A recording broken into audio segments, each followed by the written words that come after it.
하나님 말씀 데살로니가후서 1장 1절부터 12절 말씀입니다.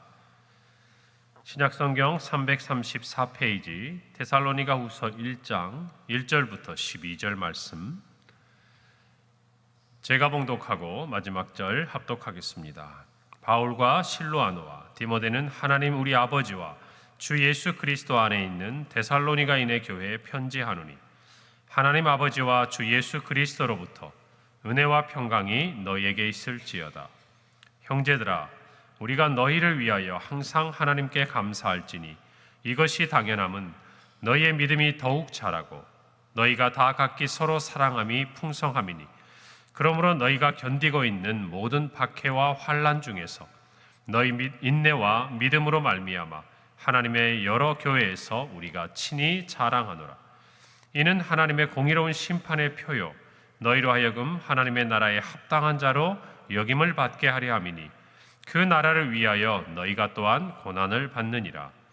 너희로 환난을 받게 하는 자들에게는 환난으로 갚으시고 환난을 받는 너희에게는 우리와 함께 안식으로 갚으시는 것이 하나님의 공이시니, 주 예수께서 자기의 능력의 천사들과 함께 하늘로부터 불꽃 가운데 나타나실 때에 하나님을 모르는 자들과 우리 주 예수의 복음에 복종하지 않는 자들에게 형벌을 내리시리니, 이런 자들은 주의 얼굴과 그의 힘의 영광을 떠나 영원한 멸망의 형벌을 받으리로다. 그날에 그가 강림하사 그의 성도들에게서 영광을 받으시고 모든 믿는 자들에게서 놀랍게 여김을 얻으시리니, 이는 우리의 증거가 너희에게 믿어졌음이라. 이러므로 우리도 항상 너희를 위하여 기도함은 우리 하나님이 너희를 그 부르심에 합당한 자로 여기시고 모든 선을 기뻐함과 믿음의 역사를 능력으로 이루게 하시고, 함께 읽습니다. 우리 하나님과 주 예수 그리스도의 은혜대로 우리 주 예수의 이름이 너희 가운데서 영광을 받으시고 너희도 그 안에서 영광을 받게 하려 함이라. 아멘. 데살로니가 전서에 이어서 데살로니가 후서의 말씀을 묵상하게 되었습니다. 바울은 데살로니가 전서를 보내서 데살로니가 교회의 성도들이 환난 가운데서도 믿음의 역사와 또 사랑의 수고 그리고 소망의 인내로 말미암아 모든 믿는 자의 본이 되고, 또 마게도냐와 아가야 지방에 있는 모든 교회의 본이 되었음을, 칭찬받는 교회가 되었음을 기뻐하고 또 격려했습니다. 그리고 더하여서 믿음에 더욱 굳게 서서 특별히 믿는 자들 가운데 약속하신 부활과 또 그리스도의 재림의 때에 일어날 일에 대해서 데살로니가 전서에서는 교훈을 했습니다. 그런데 이 편지를 받고 난 다음에 특별히 데살로니가 교인 중에 그리스도의 재림에 관련해서 바울의 이 말을, 이 교훈을 오해한 사람들이 생겼어요. 그래서 자기들이 재림을 준비한다라는 이유로 생업을 모두 포기하고 일을 하지 않고, 더 나아가서 주의 재림만 바라보고 사람들이 생겨나게 되었습니다. 여기에 더해서 이제 거짓 교사들이 나타나는 것이죠. 그 사람들을 잘못된 길로 호도할 뿐만 아니라 이미 예수 그리스도의 재림은 이루어졌다라고 거짓 주장을 하면서, 이제 여기에 그 다음에 얘기들이 나오죠. 자기들이 하나님의 계시를 받았거나 또는 이 바울의 어떤 권위를 자기들이 힘입어서 거짓으로 그 사람들을 잘못 미혹하고 또 그들을 잘못된 길로 인도하고 있다는 이야기들을 듣게 됩니다. 그래서 바울은 급하게 데살로니가 후서를 기록해서 환난 중에 있는 데살로니가 성도들 뿐 아니라 또 환난과 박해 가운데서 예수 그리스도를 믿고 또 예수 그리스도의 재림을 기다리고 있는 오늘날의 성도들에게 모든 거짓 잘못된 종말관과 또 신앙을 배격하고 진리 앞에 어떻게 굳게 서서 살아갈 것인가, 여기에 대해서 사도 바울은 아주 구체적으로 이야기를 하고 있습니다. 그것이 오늘 우리가 함께 읽은 데살로니가 후서의 말씀이에요. 우리가 신앙생활을 하다 보면 하나님의 말씀을 자기의 생각대로 잘못 받아들이는 경우가 많습니다. 하나님의 말씀을 해석해서 예를 들면 이런 것이죠. 예수 그리스도께서 다가오는 그 때를 너희가 깨어서 근신하고 깨어서 기도해라, 또 기다려라, 그날을 준비해라라는 이 말씀을 성경 안에서 풀어내는 것이 아니라 자기의 생각을 따라가는 것이에요. 이런 생각을 하는 것이죠. 그렇다면 우리가 열심히 일할 필요가 뭐가 있겠는가? 오늘 이 삶의 의미가 무엇이 있겠는가? 다만 예수님이 오시니 예수님이 오실 그것을 준비하면서 우리가 살아가면 어떠할까? 이 다음에 제가 했던 뒤쪽의 이야기는 누구의 생각입니까? 성경의 가르침이 아닌 거예요. 자신들의 생각이죠. 자기들의 생각에 옳은 대로, 또 자기들이 원하는 방식대로 하나님의 말씀에서 이야기하지 않은 것들을 자기들 스스로가 믿음이라고 여기고 만들어내고 착각하고, 더해서 뭐가 일어납니까? 이런 생각들을 조장하거나 씨앗을 뿌리는 거짓, 우리 원수들의 정말 미혹해함이 자연히 그 마음속에 따라오는 것이. 여러분, 모든 일에 있어서 우리가 우리의 몸의 어떤 익숙함, 편리함, 편안함을 찾아가게 돼 있어요. 그것이 신앙 안에서 굉장히 독이 됩니다. 공부도 마찬가지입니다. 공부에는 왕도가 없다 그러죠. 일도 마찬가지예요. 여러분, 땀 흘려서 수고해서 얻는 소득의 소중함이 얼마나 큽니까? 근데 문제가 어디서부터 생깁니까? 공부를 하지 않으면서도 공부를 잘하려고 하는 거예요. 앉아서 많은 시간 책을 읽고 수고를 하고 노력을 해서 결과를 얻으려고 하는 게 아니라 어떻게 하면 남들보다 쉽게 공부를 해서 좋은 결과를 얻을 것인가. 돈도 마찬가지예요. 남들만큼 땀 흘리고 성실하게 일해서 얻는 것이 아니라 어떻게 하면 남들보다 일은 적게 하고 그 다음 뭐죠? 돈은 많이 벌 수 있을까? 물론 이 데살로니가 교회 성도들은 그것과는 조금 다른 거였어요. 왜냐하면 이들은 실제적으로 환난과 박해 가운데서 태생된 교회입니다. 그 토양을 가지고 있어요. 핍박받으며 살았습니다. 그러니 그 핍박이 얼마나 크고 어려웠으면 그들이 이렇게까지 했겠습니까? 그러나 그들의 마음속에 어려움이 있고 고난이 있고 환난이 있어도 중요한 것은 하나님의 말씀대로 우리의 신앙은 나아가야 한다는 것이에요. 거기에서 더 나아가서 내가 하나님을 아무리 사랑하고 내가 하나님을 아무리 기다린다 할지라도 성경의 가르침을 벗어나 자기가 원하는 신앙의 어떤 모습을 찾아가는 것은 반드시 이와 같은 유혹과 잘못된 길에 빠질 수밖에 없다는 걸 아셔야 돼요. 답답해 보여도 견디는 거예요. 언제 오실지 몰라도 오늘의 삶에서 주님을 기다리면서 맡겨진 삶에 최선을 다하는 거예요. 그것이야말로 예수 그리스도께서 참으로 오실 것을 믿는 사람들의 모습이에요.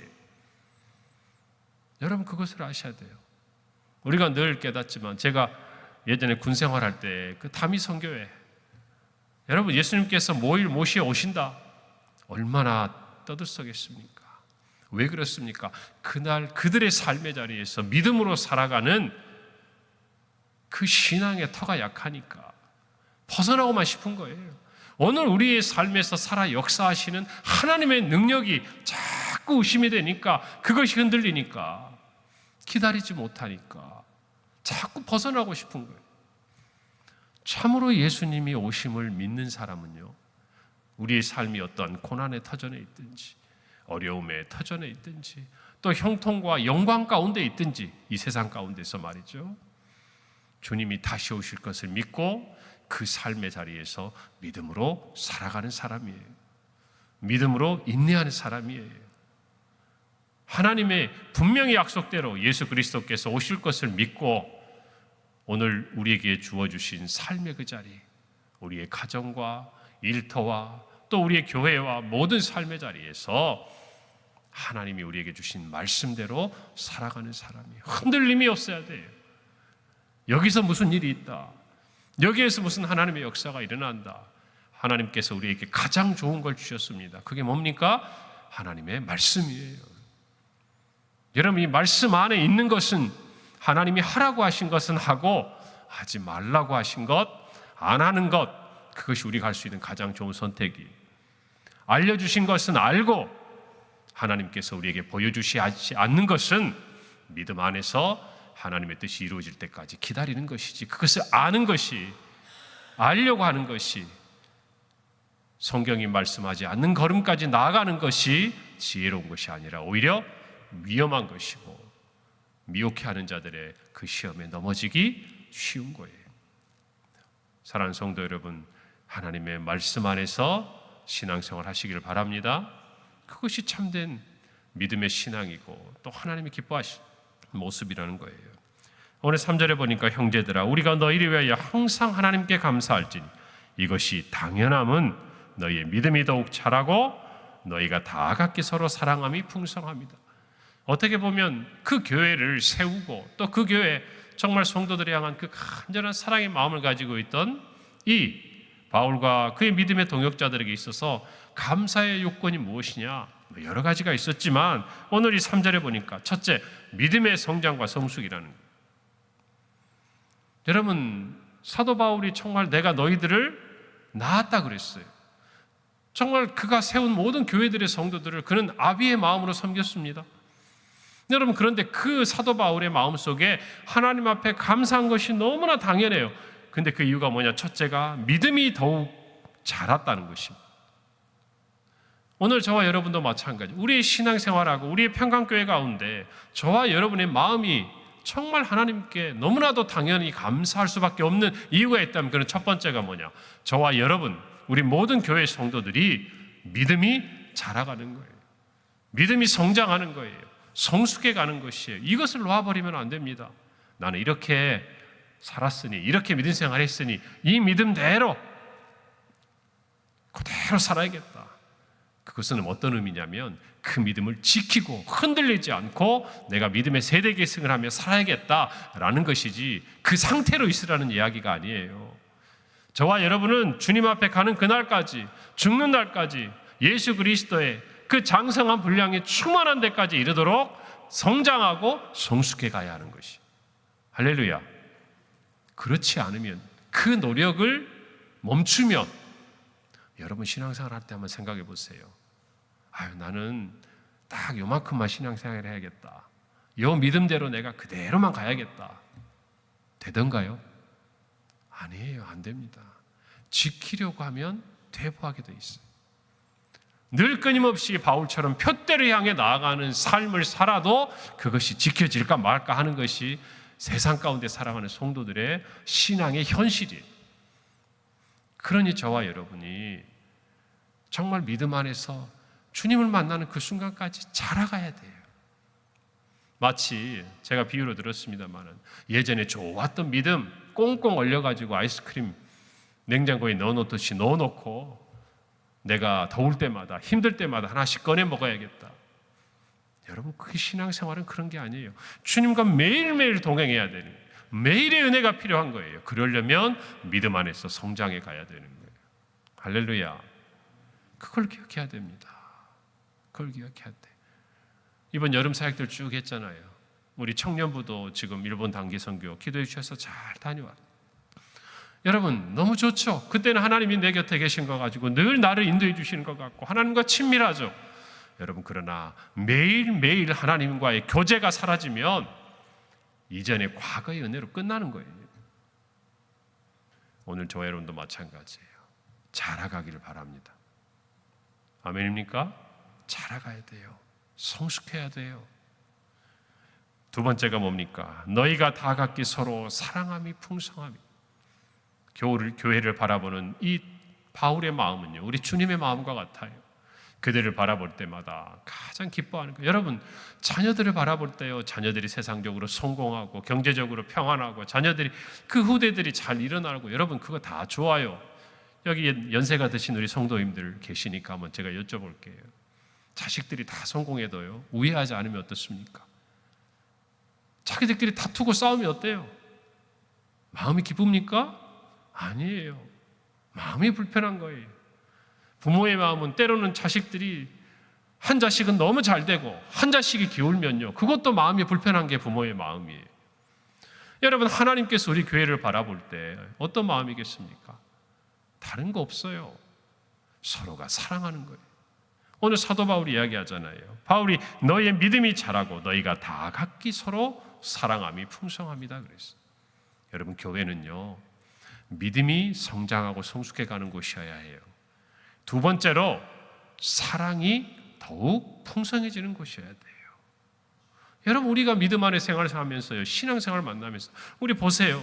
이렇게 새벽마다 만나고 또 우리가 수요일, 금요일에 만나지만 대부분의 많은 성도들은 주일에 한번 만납니다. 여러분, 그들 간에 예수 그리스도라는 공통분모, 예수 그리스도의 사랑이라는 그 공통분모 빼고는 우리 각자의 삶은 너무나 달라요. 나이도 다르고 경제적인 것, 또 지식적인 것, 삶의 어떤 자리들 우리 다 다릅니다. 같은 사람 하나도 없어요. 그럼에도 불구하고 우리가 영적으로 한 가족이 되고 하나가 될 수 있는 건 딱 하나예요. 예수 그리스도의 사랑을 함께 입었다는 것이고 그 사랑을 함께 나눈다는 것, 이거밖에 없는 거예요. 여러분, 그러므로 저와 여러분이 어찌하든지 사랑하기를 힘써야 합니다. 할렐루야. 여러분, 믿음이 자라가고 사랑하면 세상에 여러분 신천지라든지 하나님의 교회라든지 여러 가지 이단이라든지 사입이 여러 가지 부분들이 없을 수가 없어요. 왜요? 우리가 가진 것이 진리이기 때문에 그래요. 여러분, 그거 잘 아셔야 돼요. 우리가 가진 게 진리이니까 진리가 아닌 거짓들이 우리 주변에 판치는 거예요. 그래서 우리는 진짜가 무엇인지를 세상에 보여주고 가르쳐 줘야 되는 사람들이에요. 믿음도 마찬가지예요. 진짜 말씀 안에 근거한 믿음이 무엇인지, 사랑도 예수 그리스도 안에서 하나 된 공동체가 어떻게 사랑하는지, 환난과 핍박 가운데서도 소망을 가진 자들이 어떻게 인내하는지 진짜를 보여주어야 하는 것이 저와 여러분의 사명이에요. 할렐루야. 그런 마음으로 우리 모두가 정말 믿음 안에 자라가고 사랑 안에 부유한 교회가 되도록 만들어 가시기를 바랍니다. 여러분, 이번 주 이제 주일부터 수요일까지 우리가 기도하고 준비하고 있는 가을 특별 부흥회가 있습니다. 은혜 받아야 합니다. 은혜를 받아서 다른 것이 아니에요. 그냥 느낌이 좋고 행복하고 이거 아니에요. 우리가 은혜를 받았다는 것은 믿음의 성장과 성숙이 보여야 하는 것이에요. 제대로 은혜를 받았으면 삶의 변화가 일어나야 되는 것이에요. 그리고 또 하나, 사랑해야 하는 것이에요. 사랑할 수 없었던, 정말 내 마음속에 그다지 애정이 가지 않았던, 또는 심지어는 내가 불편하고 미워했던 사람들까지라도 사랑할 수 있고 용서할 수 있고 용납할 수 있는 힘이 생기는 것이 참으로 은혜 받은 사람의 모습이라는 거예요. 이것을 위해서 여러분 기도하세요. 준비하세요. 하나님, 내가 어느 영역에서 믿음이 더 자라야 합니까? 하나님, 내가 누구를 용납해야 합니까? 기도하셔야 돼요. 그리고 정말 오늘 이 한 절의 마음에 담겨있는 그대로 우리 평강교회가 이 가을에 특별 부흥회를 마친 이후에는 모든 성도들의 믿음이 자라고 우리 안에 사랑이 풍성한 교회로 소문나기를 바랍니다. 아멘. 그 마음을 가지고 오늘 하루도 여러분의 삶의 자리에서 믿음으로 승리하시고 더욱 사랑하시는, 그리고 사랑을 받는 한 날이 되시기를 소망하고 축복합니다. 기도하겠습니다.